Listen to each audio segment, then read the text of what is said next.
Hospital के bed पे तुम्हारा वेट कर रही थी कि तुम आओगे, उन्हें बोन मैरो दोगे। अगर मैं सही वक्त पर आ भी जाता ना तो भी अपना बोन मैरो देकर माँ को नहीं बचा सकता था।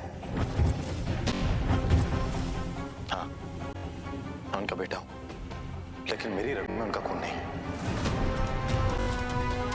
उन्होंने मुझे गोद लिया था,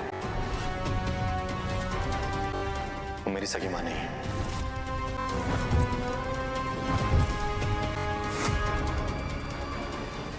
रोहित ने बोली नीता के दूसरे बेटे के सामने कि तुम कहाँ थे रोहित, जब तुम्हारी माँ को तुम्हारी सबसे ज़्यादा ज़रूरत थी और वो ज़िंदगी और मौत से लड़ रही थी। तभी रोहित बोलता है कि अगर मैं टाइम पर आ भी जाता रीत यहाँ पर तो भी मैं उन्हें अपना बोन मैरो देकर उनकी जान नहीं बचा सकता था। और इस बात सुन के राघव और रीत बहुत ज़्यादा चौंक जाते हैं और बोलते हैं क्यों। तभी वो बताता है कि मैं उनका असली बेटा नहीं हूँ, मैं उनका बेटा तो हूँ क्योंकि उन्होंने मुझे गोद लिया है, इसलिए मेरी रगों में उनका खून नहीं है। और ये बात सुनते ही रीत और राघव बहुत ज़्यादा चौंक जाते हैं।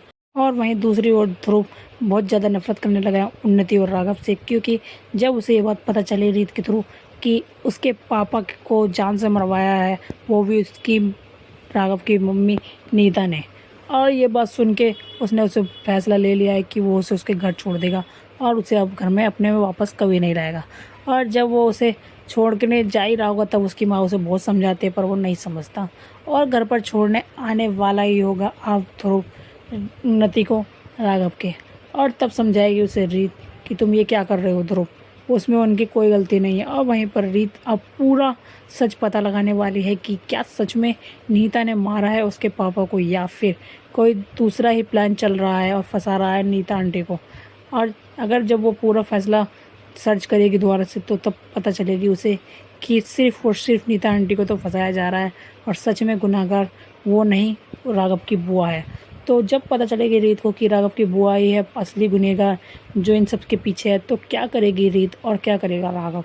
आगे देखने के लिए बने रहे हमारे चैनल के साथ। वीडियो को लाइक करें, सब्सक्राइब करें एंड बेल आइकन दबाना बिल्कुल ना भूलें। वहीं पर जब राघव और रीत आए होते हैं नीता के पास उन पर इल्ज़ाम लगाने, तभी उन्हें चक्कर आके वो बेहोश हो जाती हैं और अब डॉक्टर के पास ले जाने वाली है रीत नीता को। और तब डॉक्टर बताएंगे कि इनकी याददाश्त जा चुकी है, इसलिए अभी उन्हें पहले का कुछ याद नहीं है।